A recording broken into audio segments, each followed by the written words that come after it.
Excitement in the locker room. They know they still have work to do here. They're going for a championship, and they know the Phoenix Suns are laying right around the corner. The NBA Finals starting Tuesday night in the Valley of the Sun. Keyshawn J. Will Zubin, presented by Progressive Insurance. All guests join us on the Goodyear Hotline. Alan Hahn, Monica McNutt. And joining us on the Goodyear Hotline, Jen Latta from ESPN Milwaukee, co-host of Jen, Gabe, and Chewy. Jen Latta. I do that all the time, Jen, and I apologize. I think of a song, and I just go with that. Good morning, Jen. Good morning. You mean for my last name? Yeah. Is it if you like pina coladas?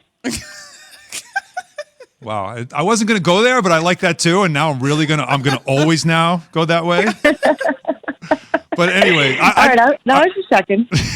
I want to ask you, though, before we get into all things Milwaukee, is just in general, because you are a sports person. I'm having this issue with teams, and like when your team, loses to the eventual champion, are you supposed to feel good about that or more frustrated that maybe you could have won the championship? But there's also this. So Tampa Bay tonight, the Lightning tonight can win the Stanley Cup in a sweep in Montreal. And as you know, we can't cross the border, so it's only the teams that can go. No fans, no family, no nothing can go to Montreal to see this and maybe celebrate a championship tonight. And the mayor of Tampa decided a good idea would be for the Lightning to let the Canadians win. Like, it's okay. And then come home and really celebrate in Tampa by winning Game 5. I hate everything about that. I never like politicians getting involved in sports. Hate that stuff. It's kind of corny. But this is one of those takes where you're like, no, you never do something like this. You absolutely win. You never mess with the sports gods by doing something like that, despite the fact that it would be more fun to win in your own building. Your thoughts? I couldn't agree with you more, and you took the words right out of my mouth. As soon as you said it, I was like, oh, somebody needs to set up a Jobu shrine in their locker because you never mess with the sports gods. Okay, and that to me is like spitting in the face of the sports gods and saying, we're so good and nothing could possibly happen that would derail us and we can just win. It's easy to win. It is hard to win. And so you never sit there and say, okay, well, let's decide, let's dictate the future, let's decide we're going to win in a certain place. You take every win if you can get it, and that means you get it wherever you can get it. So well said. You don't tempt fate on these things. What is wrong with y'all? I just don't understand why a mayor or any politician would ever say anything like that. You stick to your job, no. Sir. Yes. Or ma'am, in this case. Or ma'am. It's ma'am. Right. Yeah. No, we're not doing this. No. Okay, are you done with morning therapy with Jen, or can we go it's also that. Jen, I mean, for me, again, the Islanders lost to the Lightning in 7 games. They lost 1-0 in Game 7. And now the Lightning are about to sweep for a championship, and I'm not sure how I'm supposed to feel. Am I supposed to feel good that my team, Jen, please help him, got that close and maybe could have won a championship, or should I feel terrible that 2 goals and maybe that's us? Well, listen, I think Monica is absolutely correct. If we're going to continue this, you got to lay down. You got to be on the couch. I got to get my glasses on. I got to get a notebook, sit across from you, right. Sopranos type style. Oh, wow. And I'm going to be charging you $2.50 an hour. There it is. Okay, so if we're going to do this, then we need to actually do this. And I need to invoice you for this therapy session. Of course, it's got to come down to the invoice part, right? You had me going at the Sopranos scene, and then after that, you lost me. All right, let's get into regular sports and Milwaukee stuff as well. Charles Barkley had an interesting take about how maybe it was a good thing for the Bucks to play without Giannis. Do you understand what do you get that, or do you completely disagree? I do get it. And I think I've been saying this since Giannis went out with the knee injury. And of course the roller coaster that Milwaukee fans have been on since you found out Trae Young was out, and then the Bucks came out flat, and then they found, a rhythm coming out of halftime, and then Giannis gets hurt, and then there's no structural damage. I mean, it's just like whiplash here as you're being whipped around from highs to lows here on this ride. But it is good that they realized or were reminded that they can play at an elite level without this once-in-a-generational type player. And I know that Giannis has his flaws and he has his warts, but bottom line, he is a talent in this league. So to have him out and then these guys be reminded that, in fact, they are elite players, that they, this is almost like the sum of the parts, right? The sum of these parts is great. They're really talented and really good, and they showed that in the last 2 games. My girlfriend made such an interesting analogy as we were watching the game the other night at the Deer District, and I have to steal it from her because I felt it was so relevant. She says, the Bucks are like me and my husband when my husband is out of town, okay? When my husband is home, if one of the kids yells for us, I kind of wait a moment and see if my husband is going to tend to it, right? Because we're both there. So either one of us could do it. And she goes, and sometimes he will and sometimes he won't. But when my husband's out of town for work, I have to do everything. So there's no hesitation. When the kid shouts, I don't wait for a moment to see if my husband is going to step in. She said, and that's what it seems like the Bucks are doing when Giannis isn't there. You're not waiting to run the offense through him. You're not getting into the dunker spot. You're not doing the drop defense when you're on defense. You're not doing some of the things that you only do when Giannis is on the floor. And it felt like they were playing without thinking, without that hesitation of, got to get the ball to Giannis. Where's Giannis? Got to make sure we run the offense through Giannis. And I thought it was such an interesting analogy, and it makes a lot of sense. They're not better without Giannis, but they are different. And I think that they've shown that they can still be an elite team, potentially the best in the league this year, even if he's on the sideline cheering them on. That's a tremendous analogy. The best analogy ever, and then shout out to women, because I don't know that you knuckleheads would have come up with that. I never would have. No. It's an excellent analogy. No, I will admit, though, there's times with my wife and I where I'll pretend I didn't hear the kids yelling. All right, so given that analogy, though, Lada, everything's running so smooth. And we agree, this team is not better flat out with Giannis, but it begs the question, at what point do you want to see him return potentially? Straight off to start the series, or maybe we get a feel for what Phoenix is doing? Any thoughts there? Yeah, I think you take a feel. I think you don't, this again goes back to the basketball gods. You don't spit in the face of the basketball gods and say, we got to run him out there. We got to put him out there. I am sure Giannis, being as competitive as he is, wants to be on the floor. So there's a part of me that believes that there are doctors and people on the medical team that are kind of keeping him from going out there, right? Because he probably has convinced himself that it's not as bad as it is. But as long as the medical team says that he should be on the sideline, I think if you're the Milwaukee Bucks, you definitely ride that train because the team is doing so well without him. Now, if you get to a point where Suns have got your number and it's just not working, what you've been doing hasn't been working, then yeah, you've got this in case of emergency break glass option, which happens to be the 2-time MVP Defensive Player of the Year. Yes, not 100%, but maybe 70%, 60%, something along those lines, which certainly could give you a boost.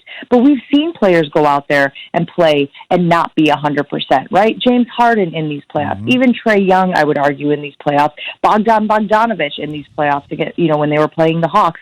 And as good as they can be, they definitely can be a liability on the floor as well. So that's that risk-reward thing that you just have to balance if, in fact, the team isn't able to get it done with him on the bench. Jen Latta joining us, ESPN Milwaukee on the Goodyear Hotline. So when it comes to the Giannis conversation that we have had when we've had you on before and what he means to Milwaukee, to win a championship now for him, he's had, again, his trophy case is full. I mean, the only thing missing is the Larry O'Brien, of course.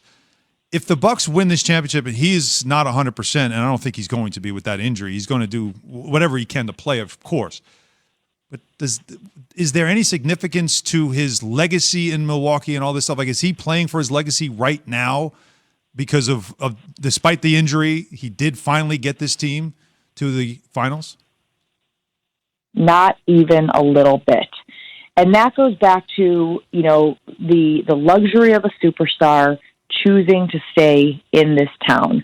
And I don't know that you've seen that a ton elsewhere, but remember, it wasn't that long ago. Giannis had the opportunity with the Supermax to go elsewhere. And there was all that will he or won't he, and he chose to stay in Milwaukee. Injuries happen. Nobody is going to hold the injury against him. From a legacy standpoint, there will be recognition of all of the things he has done to get the team in this position. I was thinking yesterday of the people who would be celebrating this win from afar, and John Hammond, who's the GM of the Magic, who drafted Giannis back in 2013 with the 15th overall pick, and people were like, I'm sorry, who? How do you say his last name?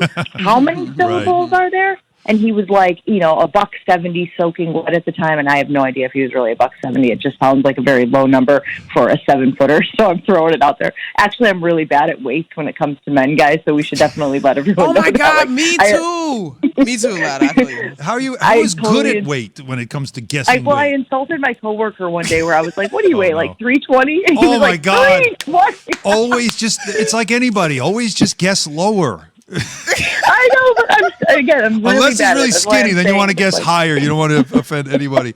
All right. So, anyways, the Go point is, again, he drafted him at that point. People were like, well, what? Who is this kid? And now, again, the journey that Giannis has been on in Milwaukee. I've told you guys stories before about him sending his money back to Greece for his family, so much so that he didn't have enough money to get a ride to the practice facility, so he was running to the gym one day. The Milwaukee fans saw him doing it and gave him a ride. I mean, those type of things have cemented his legacy in Milwaukee beyond getting the Larry O'Brien this year. Interesting. Yeah, how much he means certainly to them. We also know, and we can't let you go without talking about Aaron Rodgers and the Packers, of course. We know how much Aaron Rodgers means to that market as well. By the way, getting back to that conversation, how about the Packers? I mean, the Bucs go on to win the Super Bowl. The Chiefs' offensive line is compromised. If you're the Packers, you're not looking at the going, if Aaron Rodgers gets... Tonight, sir, tell me this. Who wins Game 5? The Atlanta Hawks. Don't tell me that they're playing in Milwaukee. I don't it comes down to, again, Giannis is not playing Game 5. Trae Young and Clint Capella might play Game 5. So if one team has its team on the floor and the other team is missing its best player, give me the team that's not missing its best player. This ain't complicated. If Trae Young plays and Giannis doesn't play, I just saw Giannis play and Trae not play and the Hawks still won. No, if Trae plays and Giannis doesn't, Stephen A., Hawks are going to win on the road or not. Max, you might be right, but I'm going with the Bucks tonight. I think they're on their home turf back in Milwaukee. I think Middleton and Drew Holiday and the rest of the crew rise to the occasion, and I think they survive. And they beat the Atlanta Hawks tonight, and then the Atlanta Hawks will come. I think that as a result of that, Milwaukee will refrain from playing Giannis in Game 6 as well. And as a result, Atlanta goes back to the ATL, wins Game 6, and then there's a Game 7 back in Milwaukee. And we'll make that decision then when it happens. I just think that this is a home court advantage for the rest of this series right now, at least over the next 2 games. I think both teams will protect their home court because sometimes you play down to the moment. I've seen the Atlanta Hawks do that. Sometimes you play up to the moment. I've seen the Milwaukee Bucks do that. And I think tonight is one of those nights where Middleton will go off. He'll explode. He'll get significant help from Drew Holiday. He'll answer the call. And I think defensively, they will step their game up overall collectively. And as a result, they'll probably win probably by about 7 or 8 points and go back to Hope you're Atlanta. right. Love to see it. Guys, we got like 60 seconds, but I want to ask you this, Stephen A. Will the winner of the East beat the West? And the Suns, obviously, who are waiting. I haven't made that decision yet. I'm inclined to have the Phoenix Suns as the favorites right now, unless Giannis is healthy. If Giannis is healthy, Milwaukee would be my favorite. Max, where are you on If this? the Suns are healthy, they're going to beat the Hawks or the Bucks, even if the Hawks and the Bucks are at full strength. Everyone at full strength, Suns are going to win the championship. Just like you predicted it. This is your time to gloat, Max. Tell everybody. Well, if you need to hear the Max Kellerman show, what was it, November 20th or 16th episode? You go to the podcast, go to around 8:12, I believe it is. Not that I'm counting the Basically, seconds. when the trade happened, he said he thought the Suns might win the championship. Yeah, it's possible. Okay. So I just wanted to make sure to give him his flowers. You know, Stephen? Now, I picked several teams ahead of them, but I said I wasn't sure, and sure enough, there were injuries. So basically, Stephen A., Everybody per want their usual, he gave himself a lot of options, so he would be right. Did you? Anyone else say the Suns were a top 5 team in the West? No, know what? Max. When you're legit, You're the you don't greatest. need flowers. Thank you. You really don't. All right. Sometimes if you Thanks don't for do your hanging own with work, us. there's This no was reason. fun. First take in the afternoon. Goodbye, everybody. Have